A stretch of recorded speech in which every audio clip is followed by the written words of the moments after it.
Puji Tuhan. Kembali pada pagi ini kita bisa melihat lanjut daripada apa yang sudah kita baca kemarin. Pengajaran-pengajaran yang diberikan oleh Allah merupakan pengajaran-pengajaran yang terjadi di sekeliling kita dan tidak menjadi sesuatu yang baru, tetapi merupakan pelajaran yang baru.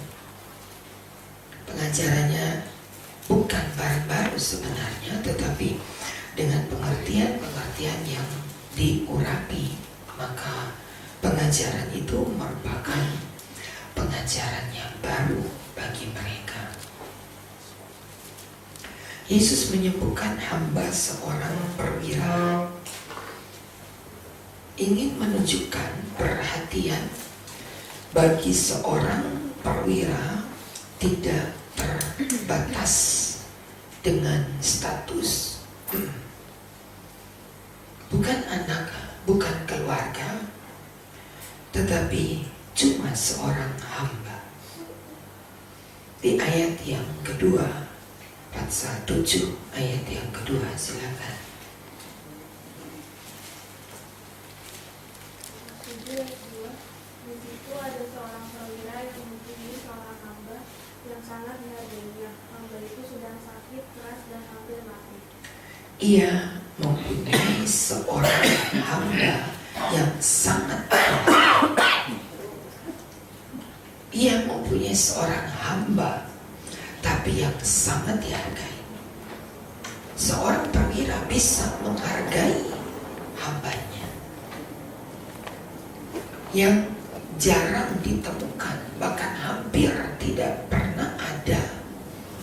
Bagaimana seorang perwira pangkat dan jabatannya membuat jarak yang begitu jauh dengan hambanya, tetapi ada kata keterangan yang sangat dihargai. Hebat seperti apa hamba ini? Rupanya bukan terjadi dari pihak hambanya, tetapi memang perwira itu seorang perwira yang bukan saja seorang yang peduli akan sesamanya, tetapi di ayat yang ke-7, 8, 9 ada yang lebih daripada sekedar menghargai. Ayat yang ke-7, silakan. Sebab itu aku juga menganggap diriku tidak layak untuk datang kepadamu. Tapi katakan saja sepatah kata, maka hambaku itu akan sembuh. Aku juga menganggap diriku tidak layak untuk datang kepadamu. Bukan cuma sekedar menghargai seorang hamba, tetapi perwira ini pun tahu bahwa aku tidak berlayak. Seorang perwira, mengapa dia harus berkata aku tidak berlayak? Ia dapat menembus level mana saja karena dia seorang perwira. Tapi itu tidak dilakukan oleh perwira ini, dan ia berkata, tetapi katakan saja sepatah kata. Gak usah Tuhan, cuma satu kata ini. Cuma seorang perwira ini yang tidak pernah minta Yesus datang ke rumahnya. Gereja Katolik mengangkat kalimat perwira ini menjadi salah satu kalimat syahadat dari tata cara Katolik. Setiap ibadah, maka kalimat perwira ini selalu diucapkan. Setiap ibadah, dimanapun juga, merupakan kalimat syahadat daripada orang Katolik. Tidak layak aku datang kepadamu, tapi katakanlah sepatah kata saja, maka aku akan sembuh. Begitu berartinya kalimat ini, karena tidak pernah Yesus menemukan orang-orang Israel yang berkata ini. harus seorang Kapernaum. Kapernaum bukan daerah Israel, tapi di sana ada orang-orang yang baik seperti perwira ini. Itu sebabnya begitu. Yang ketiga daripada perwira ini adalah imannya begitu luar biasa. Ayat yang ke-8, silakan. Dan aku sendiri seorang bawahan dan membawaku ada pulang prajurit. Aku berkata pada seorang prajurit itu pergi, maka ia pergi, dan kepada seorang lagi datang, maka ia datang. Ataupun kepada hambaku kerjakan hal ini, maka ia mengerjakannya. Ya, iya begitu pastinya. Saya seorang perwira. Kalau saya berkata kepada bawahanku pergi, maka tidak ada kata bantahan, maka ia akan pergi. Atau kepada seorang datanglah, maka orang itu akan datang, pasti tidak bisa ditolak. Kalau aku perintahkan kerjakan ini, maka ia akan mengerjakannya. Apa yang sukar bagimu untuk berkata sembuh, maka budakku itu juga pasti sembuh. Heran Yesus, kok di Kapernaum ada orang yang punya iman yang seperti itu. Hingga kata pujian diucapkan, aku berkata kepadamu, iman sebesar ini tidak pernah kujumpai di antara orang Israel. Aku gak pernah lihat ada orang Israel punya iman sekuat ini. Ketika ada orang di luar sana begitu yakin akan pekerjaan kuasa Allah, sementara kita yang duduk di dalam ini gak punya iman bahwa Allah sanggup menolong kita. Bukankah terbalik? Keadaan yang sukar dilihat oleh Allah adalah orang-orang dalam mempercayai dirinya. Bagaimana kita, orang dalam yang tahu firman Tuhan, yang baca banyak ayat, yang menghafal tiap-tiap kalimat dari ayat-ayat emas itu, kita hafal, tapi tidak percaya. Ketika kesukaran datang, ketika banyak kesesakan, ketika ada masalah ini, itu mulai goyah iman kita. Dan tidak sedikit orang-orang yang akhir zaman yang berpaling iman, berpaling ke lain hati, hanya karena kekecewaan. Ayat 23, silakan, masih ada yang belum? Semua. Dan berbahagialah orang yang tidak menjadi kecewa. Begitu mudah kata kecewa dia. Apa saya kecewa sih? Apalagi bulan serai. Halus sekali. Begitu lembutnya, begitu halusnya. Perwira ini tidak meragukan satu kata dari Yesus. Dia berkatalah sepatah kata saja. Gak perlu engkau datang, gak perlu susah-susah engkau sampai ke rumah hamba. Bukan menolak Tuhan, tapi aku gak layak. Beda dengan doa kita. Datanglah Tuhan. Datanglah, bukan tidak boleh, tetapi dibandingkan dengan kalimat perwira ini, dia berkata, cukup sepatah kata engkau katakan, maka budakku itu akan sembuh. Katakan sepatah kata. Bagaimana kita menghormati firman Allah, bagaimana kita mempercayai firman yang diucapkan oleh Yesus. Sukar datang, marah. Kekurangan, marah. Keadaan berat, lagi hujan-hujan, toko rada sepi, marah.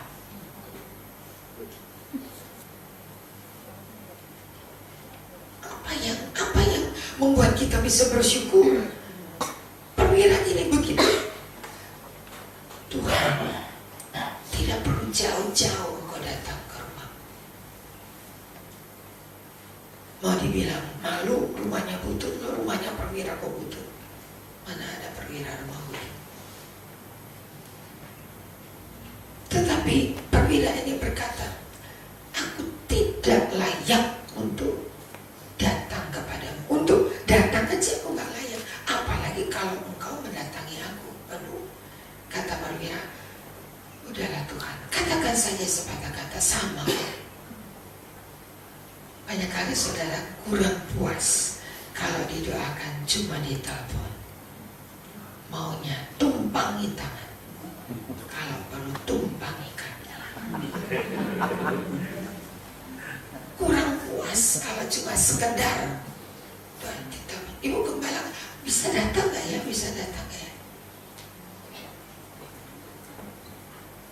Yang suka kalau saya sedang di luar Jakarta, mau langsung datang itu yang mikir dulu bagaimana caranya saya beli sayang. Perwira ini dengan begitu yakin dia berkata, cukup engkau katakan sepatah kata saja. Dan Yesus berkata, setelah orang-orang itu disuruh kembali ke rumah, didapati hamba itu telah benar-benar seperti iman dari perwira tadi. Ia sampai rumah dan ia mendapati hamba yang sangat dihargai itu telah sehat kembali. Amin. Luar biasa. Hanya karena iman seorang majikan. Betapa hebatnya perwira ini begitu dihargai oleh Allah. Dia bukan seorang bawahan loh, bukan seorang prajurit, seorang perwira. Dan perwira Romawi itu bukan perwira yang asal jadi. Dan kita boleh melihat kerinduan, kehendak diharapkan oleh Yesus, seorang yang berasal dari Israel yang punya iman seperti itu. Bandingkan dengan ibu janda di bawahnya. Di ayat yang ke-12, setelah ia dekat pintu gerbang, ada seorang mati diusung keluar, anak laki-laki, anak tunggal seorang ibu janda. Dan Yesus melihat ibu janda itu, dia menangis, menghantar anaknya untuk dikuburkan, anak tunggal. Otomatis Yesus berkata, stop, jangan menangis. Lah, kematian kok gak boleh nangis? Ada yang harus kita tangisi. Kata kitab Ratapan, coba, untuk apa kita boleh menangis? Dan untuk apa kita tidak boleh menangis? Ratapan pasal yang ketiga,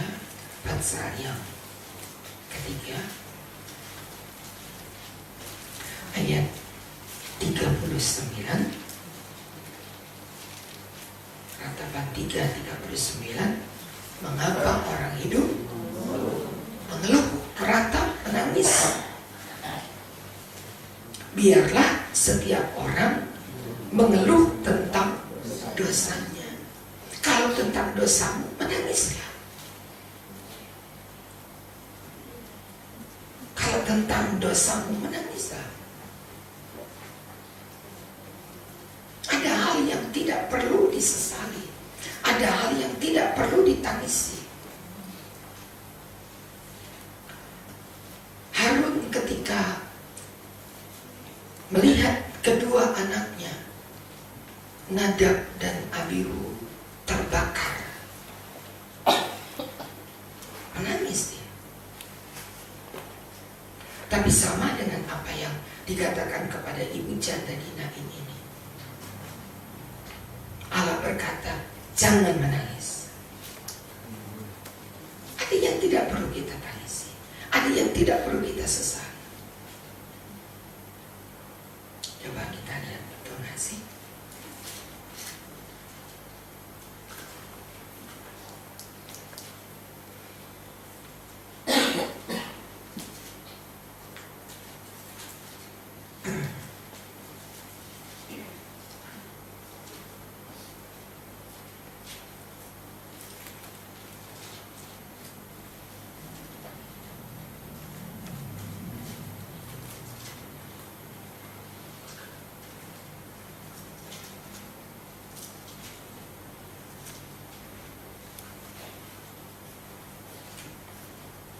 Ulangan.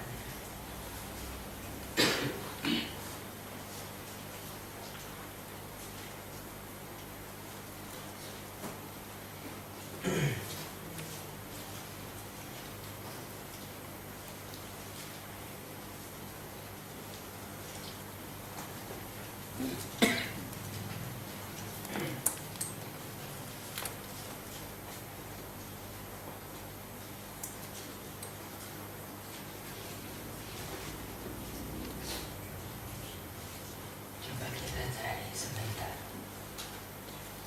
Yang udah dapat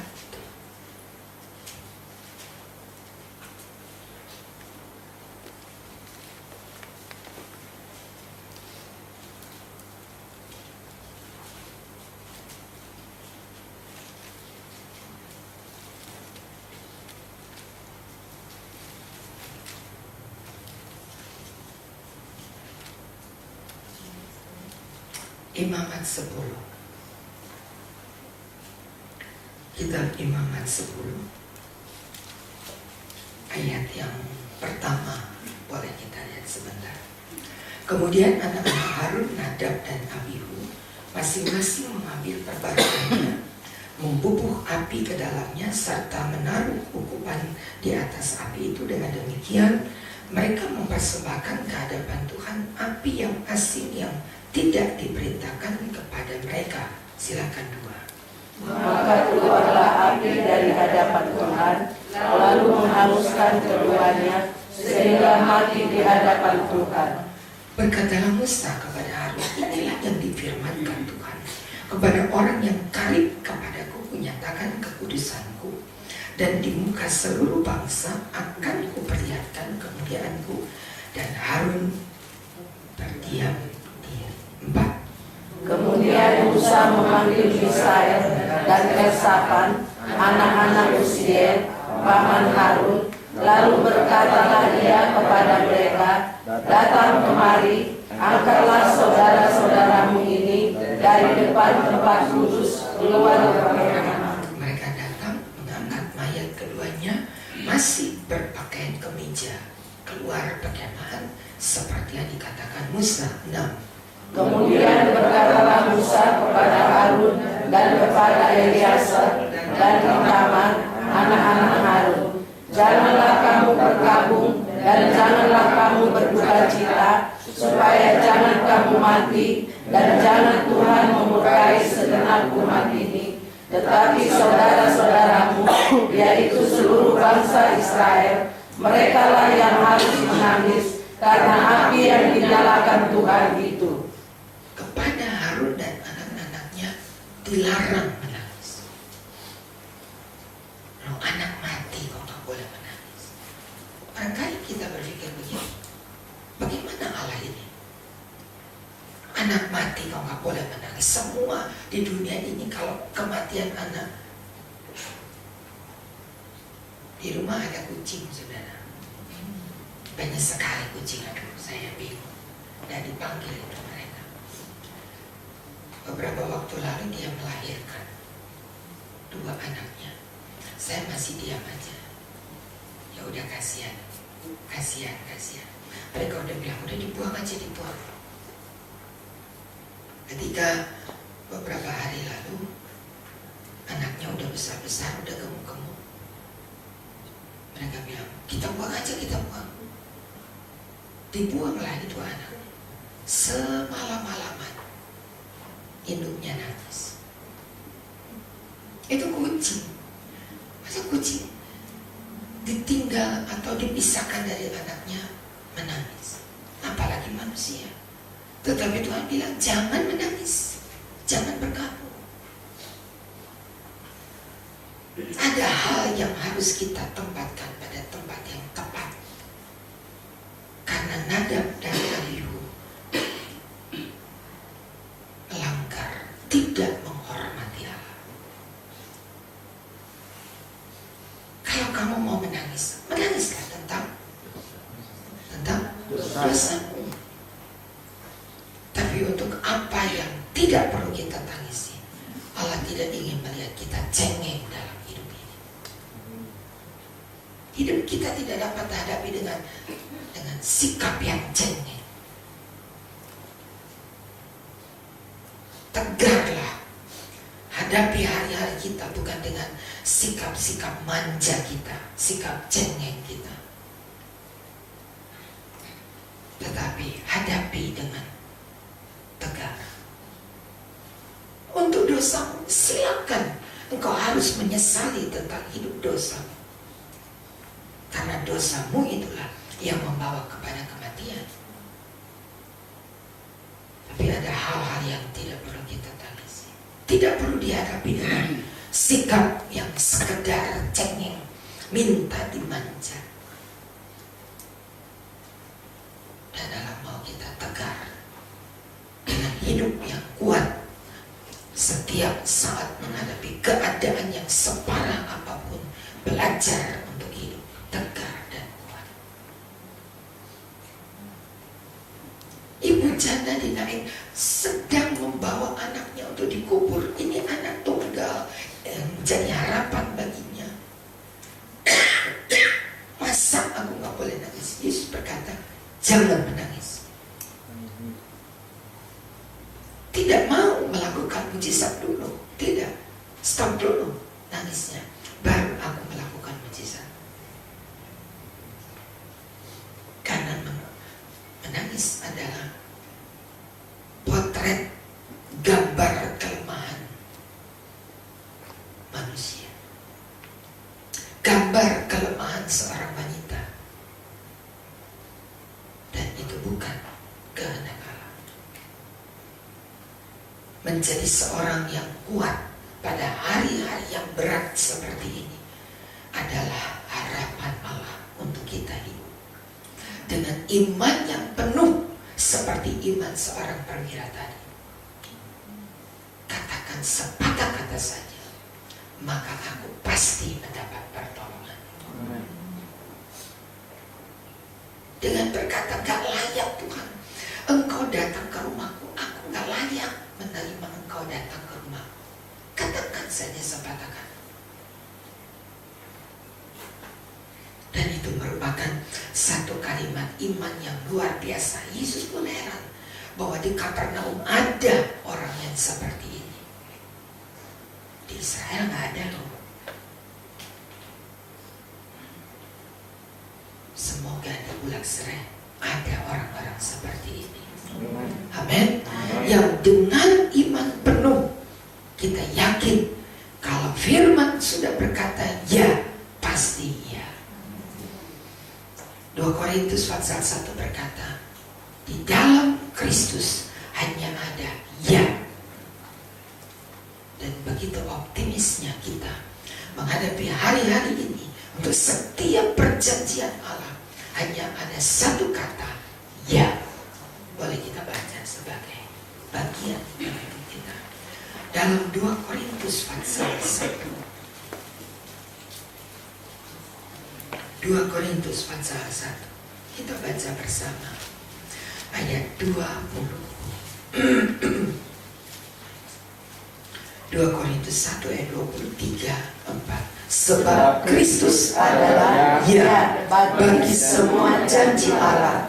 Itulah sebabnya oleh Dia kita mengatakan amin untuk memuliakan Allah. Amin. Tidak ada kata ya dan tidak. Tidak ada keraguan. Di dalam Kristus hanya ada kata ya. Untuk semua janji Allah. Maka hanya ada satu kata ya. Dan kita mengatakan amin. Ada kepastian. Perwira itu begitu pastinya. Berkatalah sepatah kata saja, maka budakku itu sembuh. Gak usah susah-susah kau datang ke rumah. Berkatalah sepatah kata saja. Karena sepatah kata daripada Yesus adalah pertolongan bagi kita. Ketika dia berdiri di atas perahu yang sedang terombang-ambing dan air penuh masuk, dengan satu kata dia berdiri dan melarang kepada angin dan gelombang, berkata, teduhlah. Maka benar-benar teduh. Apa sih yang kita butuhkan? Cukup sepatah kata dari Yesus. Itu sudah menolong kita. Bangkitkan iman saudara. Bangkitkan percaya. Kalau nanti malam kita berlutut berdoa, kalau nanti malam kita menjerit, tidak sibuk dengan segala pesta pagi hari ini. Di mana-mana orang sedang pesta, biar mungkin di atas air, karena mungkin lagi kebanjiran. Tapi Imlek tetap aja jalan. Sebentar malam, datanglah dengan iman. Seperti perwira ini, datang dengan iman dan katakanlah sepatah kata Tuhan. Maka persoalanku, masalahku, keberatanku, kesusahanku menjadi pertolongan. Cukup sepatah kata Tuhan. Dan buka telinga saudara untuk dengar firman Allah. Tambahkan iman, bangkitkan iman saudara. Hampiri Allah nanti malam dengan iman. Masa kalah sih sama perwira Kapernaum? Masa kalah saudara? Sepatah kata cukup bagi. Dan saudara mendapat pertolongan. Mari kita berdoa. Kita berdiri bersama.